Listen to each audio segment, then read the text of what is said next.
Welcome to another in our series of special revision podcasts, webinars, focusing on particular countries that we think have a resonance and a relevance to A-level economics.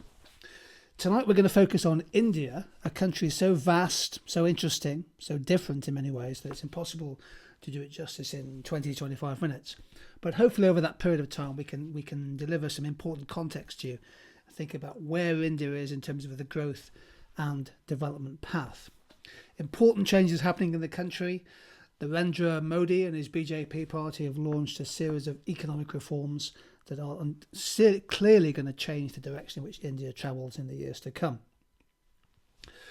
Here's a key overview of India. It's the world's biggest democracy. It operates a federal system, and therefore I think the economy is much less centralised than, for example, China.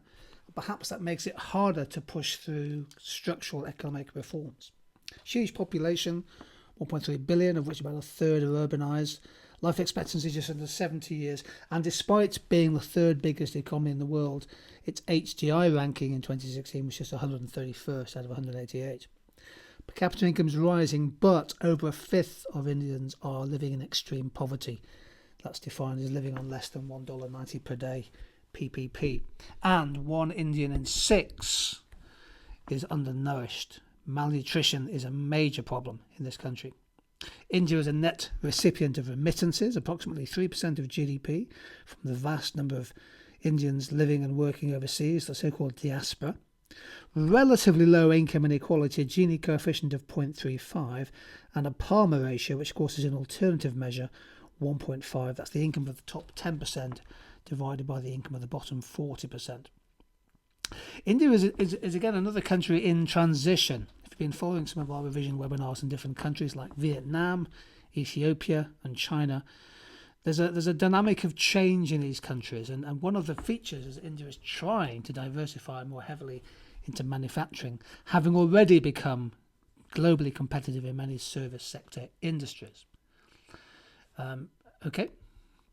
Here's the data for where the Indian economy is in terms of its per capita. So it's GDP in total, but measured at PPP exchange rates. And it's the third biggest economy in the world if you adjust for PPP rather than just the current market exchange rate. One of the characteristics of any country is to think about how many high-profile businesses there are that are globally scaled in terms of size. And if you think about India, a rough rule of thumb would be to think if you can think of half a dozen big companies, then they're pretty significant country. So Tata Motors and Tata Steel, the big conglomerate, Bharti Airtel in mobile telecommunications, Infosys, of course, the Indian Premier League in cricket, Reliance Industries, Wipro, the IT technical service business, Mahindra and Bollywood, and Sahara and many others, Indian Airlines. So India has now some global businesses and some scaled corporations, which is important for competitiveness. The growth rate's been pretty good in recent times. Indeed, India was one of the fastest growing countries in the world in 2015 and 2016. The IMF is forecasting a relatively stable growth at or around 7 to 8%. Indeed, India maintains a medium term, that's a 5-year growth expectation of 8%. And clearly for that to happen, that requires a lot of investment and also a big increase in rural incomes. One of the key features of the world is the fact the centre of gravity is changing. And this survey from PwC came out a few months ago, claims that if we look ahead to 2050, emerging economies will dominate the list of the world's 10 largest countries and increase their share of world GDP to almost 50% by 2050. India, of course, is part of that. Rapid growth in India has caused per capita incomes to increase. In 1990, India actually had a slightly higher per capita income than China, but of course Chinese growth took off very quickly and India lagged behind a little bit. Between 1990 and 2015, India's real GDP per capita, PPP adjusted, increased from very low level to about just over nearly $6,000 on a PPP basis. Remember the issue of accuracy when we're measuring GDP, of course. India is still primarily a cash-based economy, and the informal sector is still very large. And so there's been some progress, although not as much progress as China in catching up with the living standards in the West. This chart shows GDP per head relative to the United States. And whereas by 2019, it's forecast by the IMF that China will have a living standard nearly a third of United States level, the same is not true for India. Even if it continues to grow in the next 3 or 4 years, it'll still only be about 15%, perhaps less, of living standards in the USA. One of the features of the Indian economy is a low median age. I've just picked out here 9 countries, hopefully to show you a nice contrast between the very high median ages in Japan and Germany. In Japan, heading towards 50 years as a median age, whereas in China it's 37, similar to the States actually, but in India it's 10 years less. So India's demographics are more favourable for growth and development than China's at the moment. There's a bigger, stronger net inflow into the working population because they have a much younger working age, median age. Now, does this growth feed through to development? The really crucial question is whether growth actually leads to significant, sustained and sustainable development progress. India's HDI value for 2015 is 0.624. That puts India in the medium human development category, but only 131st out of 188 countries and territories. So despite being the third biggest economy in the world, it's way down the HDI rankings. It has achieved its Millennium Development Goals of halving extreme poverty, infant and child mortality and maternal mortality rate. So there's been some progress there. Students are staying in school longer, as you can see from the mean years of schooling, that's increased. So there's been an increase in secondary school completion rate. But if we focus a little bit on the male-female divide, we see this interesting stat that although expected years of schooling are similar for males and females, in fact slightly higher for females in India, the mean actual years of schooling are significantly lower in India. Of course, there are social, cultural, as well as economic reasons for that. Keep in mind, a very large share of Indian workers, probably about 90%, are employed in relatively low productivity and formal job sectors. And crucially, women, the participation rate of females in the labour force is extremely low. It's about 25%. Here's a chart showing the composition of India's national output. The agricultural sector, which is in blue here, contributes around 15% of India's GDP, but actually provides employment for about half of the labour force, which is an indication of low productivity. So India wants to grow its manufacturing sector, which is in black there, its industrial sector, but the service sector is already more than half of the economy. India is developing some competitive and comparative advantage in manufacturing. This is a survey from Deloitte, which comes out fairly regularly, and they're targeting what they think will be the most competitive manufacturing countries in 2020. India is currently 11th on their ranking. It's forecast to jump up to 5th by 2020, significant improvement for India. And in part that's because of big foreign direct investment which is starting to come into the country. So India is now the 6th biggest car maker in the world. It produces more than twice as many cars as the United Kingdom, for example. The picture on this slide is of the new BMW plant in Chennai, a state-of-the-art manufacturing plant in India. Very high productivity. The IT sector, the service sector, of course, has grown. We know this from companies like Infosys, based in around Bangalore. So IT now accounts for nearly 10% of the Indian economy, up from 6% just about 10 years ago. Indeed, let's take Infosys as a good example. One of these globally scaled businesses that India is developing. Their workforce has gone up from just over 110,000 in 2010 to nearly 200,000 in 2016. This is a huge business that's a big export earner for India and, of course, employs hundreds of thousands of people. I just want to focus a little bit on some changes in India. So India, for example, already has the third largest rail network in the economy. There's a big investment there. It is it's growing in terms of satellite technologies. It has an emerging tourism sector. And it's one of the world's biggest generators now of renewable energy. So there are big changes in the Indian economy. It's the 16th biggest exporter in the world. It's the 49th most complex economy in terms of economic complexity index. I really do encourage you to go to see the work of Cesar Hidalgo at the Observatory of Economic Complexity. It's absolutely fantastic work on the know-how and the complexity and the synoptic links between different industries. Here's the current pattern of Indian exports. India exported about $276 billion worth of products in 2015. They've got a negative trade balance. They're a major net importer, for example, of energy and foodstuffs and other products. That's the pattern of exports. Here's the pattern of imports. So heavily reliant on oil, for example. That's part of mineral products in this graphic.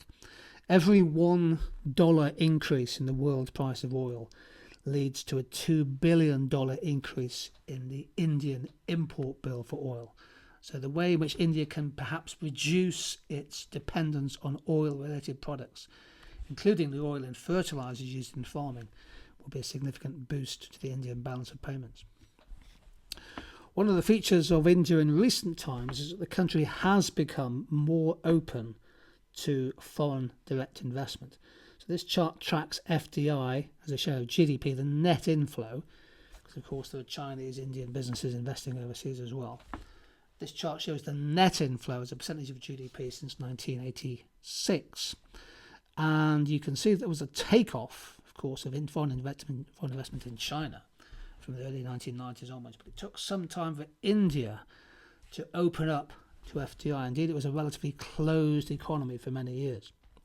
But in the last 10 years or so, FDI has started to accelerate. Indeed, FDI inflows in China have fallen as a share of GDP, whereas they've risen in countries like India and Bangladesh, particularly in manufacturing and construction. And it could well be the case in 2016 that FDI into India overtakes China as a share of each country's national output.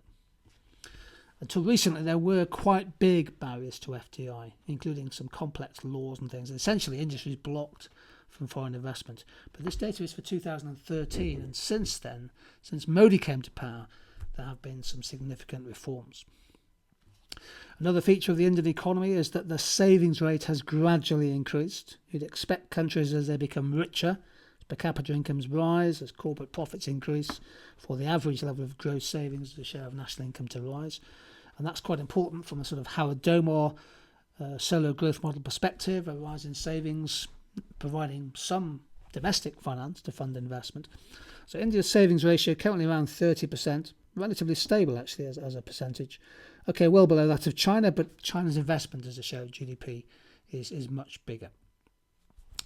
One aspect of India which I think is interesting if you compare it with countries like Vietnam is that India is a relatively low trading nation in terms of trade as a share of GDP. But notice the orange line here, that has increased significantly, in particular since 2001 when India joined the World Trade Organization.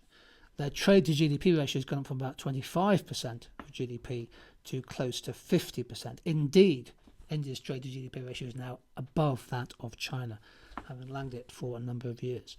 So India is becoming more of a global trading nation in goods, in services, who knows, in the future in space products and related sectors.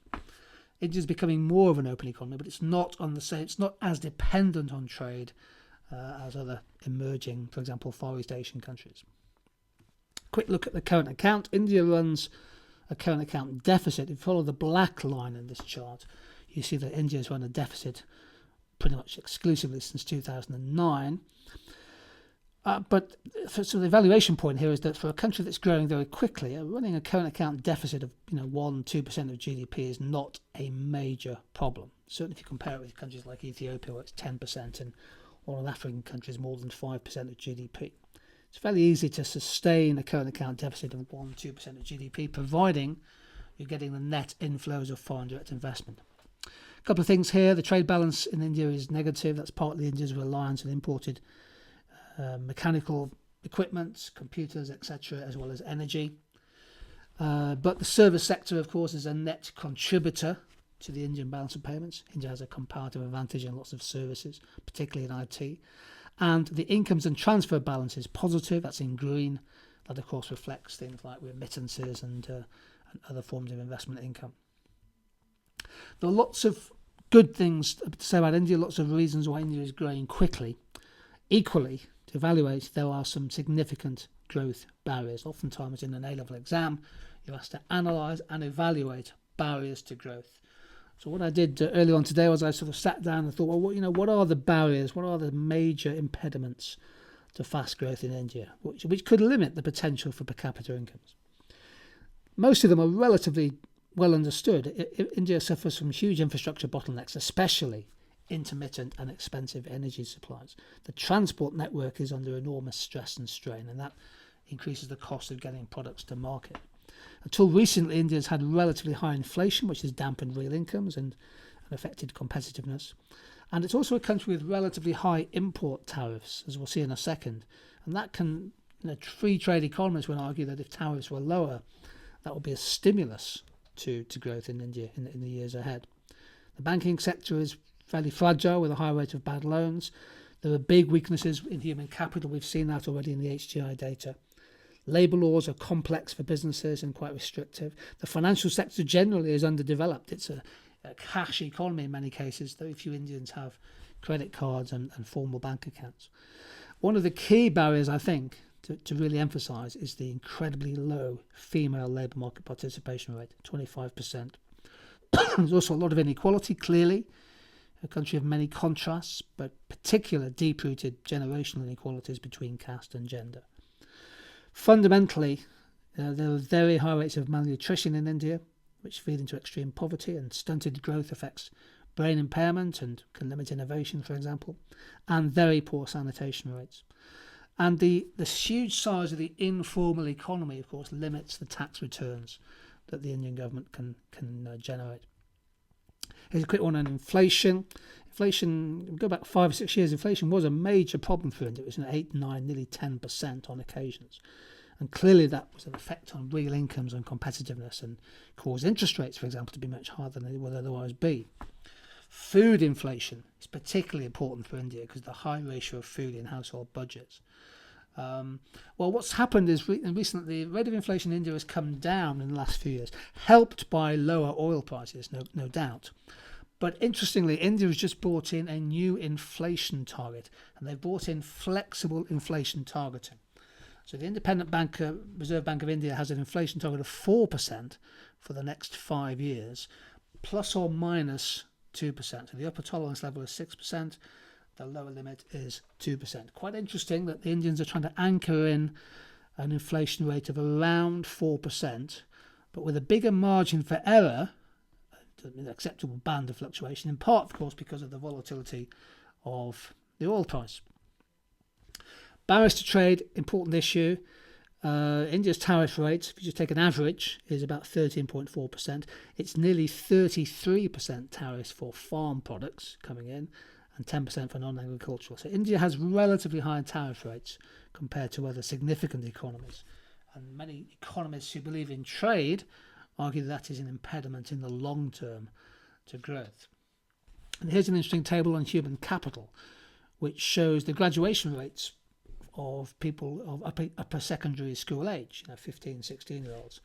And India, amongst, again, the leading economies, has the lowest upper secondary education graduation rate. It's just 23% in 2014. That's nearly double 2005, but just a league below other countries, from South Africa to Mexico to China. It's a quarter of graduation rates in China, and of course way below the rates we would expect to see for 15, 16, 17-year-olds in countries like Finland and the UK. Many Indian students go overseas. The number of international students attending United States universities has been rising. I think there's just about 1 million international students enrolled in US universities in 2015. And that's important for the United States economy. China way ahead in terms of supplying the most international students. But India, 165,000 students in the United States alone in 2015. A huge number. Hopefully many of those come back to India with extra qualifications and skills, and they can help grow the economy. Sanitation, major problem in India. This is the percentage of households having no toilet, and in total it's over 50% in 2011. One hopes that figure has come down. The percentage is as high as 70% in rural areas and nearly 20% in urban areas. And crucially, of course, the World Bank estimate that the annual cost of poor sanitation is about 6% of India's GDP. That was data was 10 years ago. There's no reason to think it's got any less than that. So change is afoot. And what is happening in India is there are lots of reforms at the moment. So Narendra Modi has come in, the new Prime Minister of India. He has a mandate to introduce quite significant reforms, most of which are on the supply side. Just very quickly, let's go through them. If you want to add to your notes here, all you have to do is just press the pause button, and I'll still be with you when you come back. And particularly, they've open up the economy to FDI. So in several sectors, construction, retail, in railways, for example, they're opening up the economy for foreign investment. We mentioned the BMW plant, for example, in Chennai, building state-of-the-art motor cars. A whole series of kind of pro-poor, pro-rural initiatives to stimulate growth. So things like introducing comprehensive crop insurance, giving insurance coverage to farmers for things like crop failure, trying to stabilise their income, to encourage farmers to adopt modern farming practice. Investment in irrigation, introducing electronic trading for farmers so they have good information about prices and things and get better value. A unique identification system using biometrics for all Indians so that you can target more easily cash benefits and subsidies. The attempts to get more females into education and thence into work, to celebrate the Girl Child Enable Education Scheme. Maternity benefits introduced. So all kinds of things, trying to make growth more inclusive. A bankruptcy code has been introduced, so trying to eliminate some zombie companies, make it easier for loss-making bankrupt companies to be eliminated. A pan-Indian goods and services tax. So they're trying to bring in a kind of VAT rate across the Indian economy to level the playing field for businesses and try and formalise a lot more transactions. Indian Railways allowed to use surge pricing, generate more revenue. They're gradually trying to cut subsidies out of the system. The evidence is that subsidies, things like giving farmers effectively free or cheap water and electricity and cheap fertiliser, well, in theory that adds to their profits and things, but actually creates enormous environmental kickback and externality effects. Talks about flexible inflation targeting, and a crucial policy is the shock and the surprise decision to try to demonetise the economy in November. So just a few months ago, without warning really, the government introduced a ban or the elimination of 500,000 rupee notes. Effectively, in a cash-based economy, that took out 86% of cash in circulation in the Indian economy. All kinds of short-term problems and inconvenience, and the government had to respond in certain ways. But essentially what they're trying to do is to reduce corruption, the counterfeit economy. They're trying to reduce cash funding for terrorism, essentially trying to fast forward the digitalisation of the economy and basically try and formalise transactions so that people pay more tax, as well as getting more money flowing into the banking system. Now, clearly there are some people who gain from this. E-commerce businesses, fintech businesses, banking sector should gain. Equally, people who rely on the cash economy, farmers, transactions involving luxury goods, real estate, construction businesses, and of course your traditional small retailers and cab drivers. People who would have used cash quite happily have suffered some inconvenience and some hardship. At the end of 2015, currency in circulation in India was about 12% of GDP. It's a very, very cash-driven economy. Very few payment cards in India, as you can see, compared to Mexico and certainly compared to China.